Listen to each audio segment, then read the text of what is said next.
Hello and welcome. My name is Martin Victor, and I'm an international content writer and work in conjunction with Top Careers in U. I will be your host for this presentation.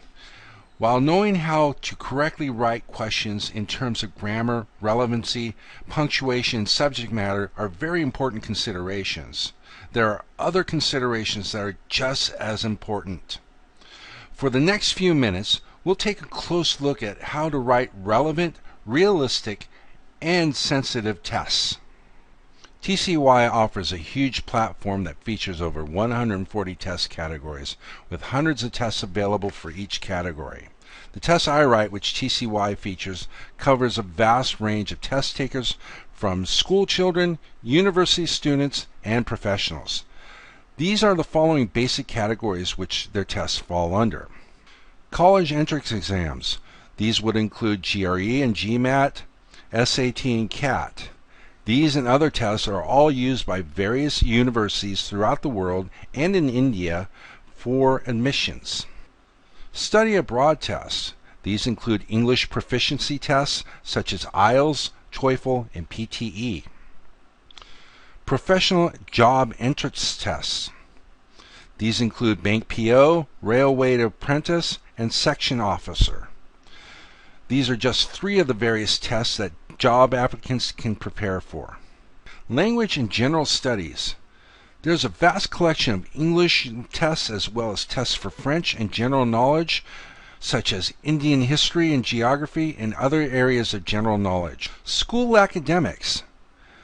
There are complete tests for school academics such as CBSE.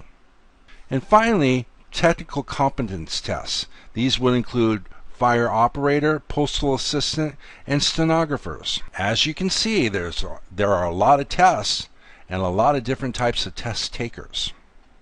Now, there are several things that you need to consider when writing test questions. First of all is the test type. What type of test is it? Is it a GRE test, an IELTS test, or maybe it's a CBSE test? The next thing is the question type. Each test has different types of questions that are unique to that test.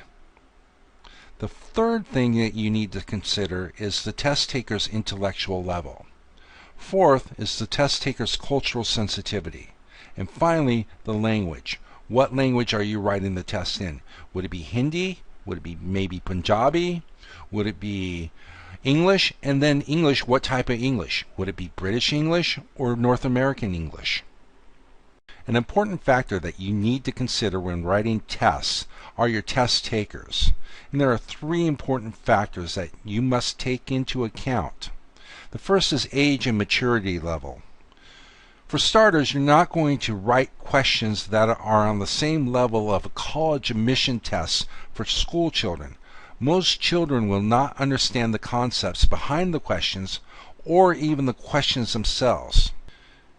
If you write questions for adults that are more appropriate for school children, this won't serve them, and in this way, test takers will not be challenged, and some might take offense at such questions. Questions must be age appropriate. For the same reasons I talked about for age, we must also consider the education level and intellectual ability of the test taker. For example, a student who is preparing for the CAT and is just starting their college career cannot be expected to take a test that is designed for students preparing for a master's degree. Conversely, a student preparing for the GMAT who wants to earn an MBA would not feel challenged with the SAT test, which is for first-year students. Finally, another factor that is just as equally important is the test taker's culture, but also the underlying culture that the test is designed for. For instance, we would not create an ACT test which is designed for college admissions in the United States without considering U.S. culture, particularly in terms of language, grammar, and idioms. For example, Americans would more than likely not understand English idioms used in India or in the UK. As an example, in the UK, mashed potatoes are called mash, but in the U.S. we call them mashed potatoes. So as an American, mashed to me would be any type of vegetable such as mashed sweet potatoes or mashed peas. To sum up, questions must be appropriate for age, educational level, and culture. So far, this presentation has mentioned cultural sensitivity. Now, what I mean by cultural sensitivity is that it's not just about language or idioms, but it's also about being extremely careful in writing your questions, because the questions should keep in mind the following items. First, language should be respectful and in good taste.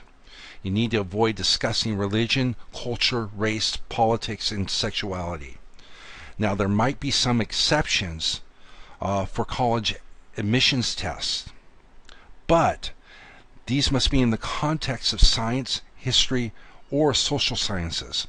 But such discussions should be neutral in these contexts.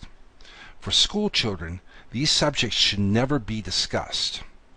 Examples of such discussions could be the history of the civil rights movement for African Americans in the U.S., the legal aspects of freedom of religion, or the workings of a political system.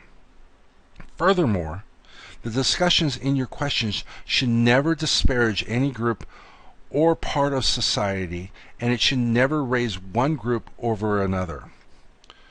Another aspect of cultural sensitivity is to be aware of the problems language can cause.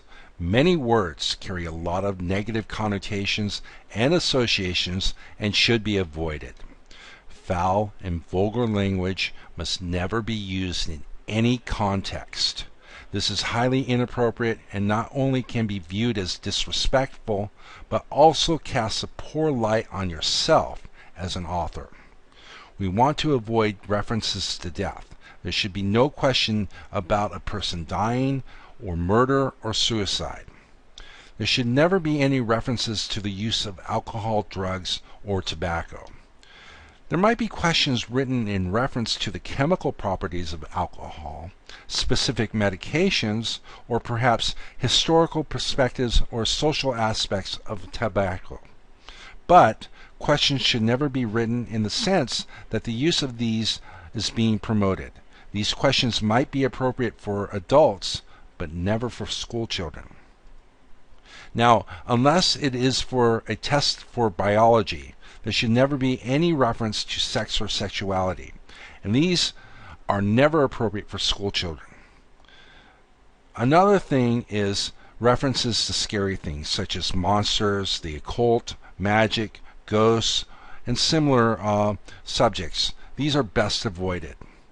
This is especially true for school children. For reading tests, excerpts of literary works of these subjects might be used, such as Count Dracula by Bram Stoker, for an adult-level reading test. References to war and killings should also be avoided. Again, this is especially true for school children.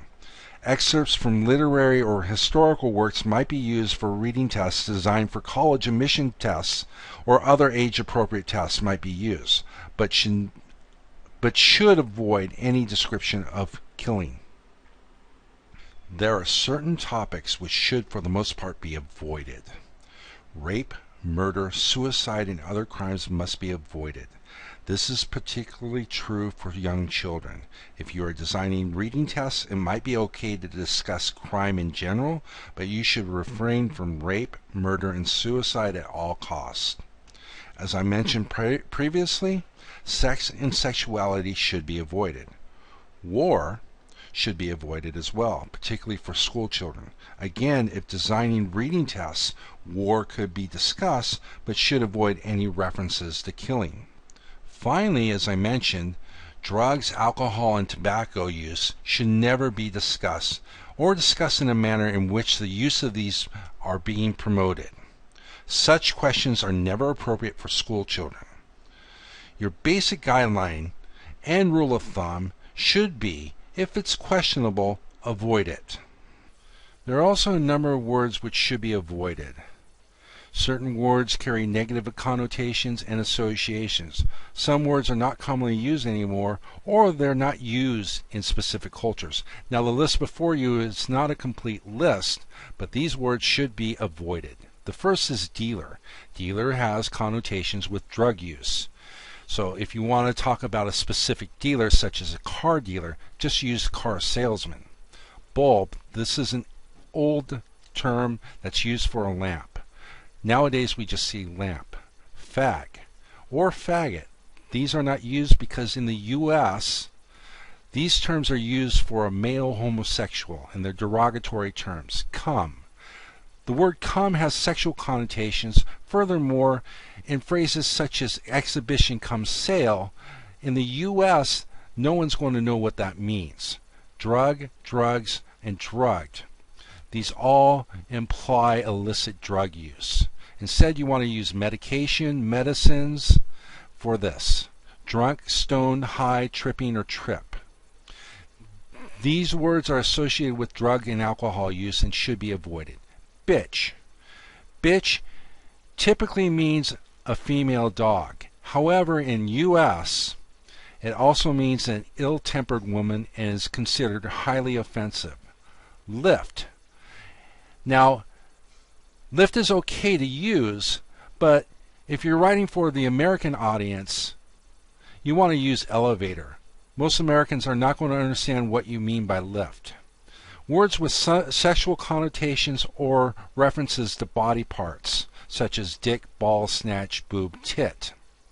Want to avoid these terms. If you're writing tests, you want to stick to the medical terms for these body parts. An important factor to consider when writing test questions is that the scenarios should be realistic. They should be written in a context for the test taker to imagine, identify, relate to, and understand. Basically, they must be based on real-life situations. For example, John's house is built on a plot of land that measures 200 meters by 140 meters. We would never say that John's house is built on a plot of land that measures 200,000 centimeters by 140,000 centimeters. Furthermore, we would never write that Anita's bedroom is 25 meters by 10 meters. Now, Anita might be extremely wealthy and have such a huge bedroom, but most of our students will have much smaller bedrooms by comparison, and I'm sure all of us do. Students won't understand this or even relate to this. Remember, be realistic. We also want to consider ethics, and I hit in on this previously when I mentioned that the test should never be seen to promote drug, alcohol use, or crime. Now consider the example here. Indirectly, the question is describing a questionable act, that of milk adulteration. This is something that must be avoided. No question or solution should promote either directly or indirectly an unlawful or questionable act. Now let's talk about language structure. I've touched on this previously, and this is a very important consideration. Because the tests TCY offers are designed for test takers all over the world, the language must be written in the specific language style of the test. For example, we must use British English for IELTS, and pretty much all tests that are offered here in India. However, in the US and even Canada, a lot of tests such as GRE, GMAT, and SAT make use of North American English. Therefore, these tests must be written using North American English grammar, spelling, and word usage. Now, many of us writers use Microsoft Word when we write. Thankfully, it's designed to identify different languages, including the different forms of English. All you need to do is simply follow these directions. Remember, when writing good test questions, it's not just a matter of knowing the subject matter, grammar, and punctuation, but it also involves so much more. Always consider age, educational level, and the test taker's culture. On behalf of myself and from one author to another, I want to wish you all the best and great success. Thank you.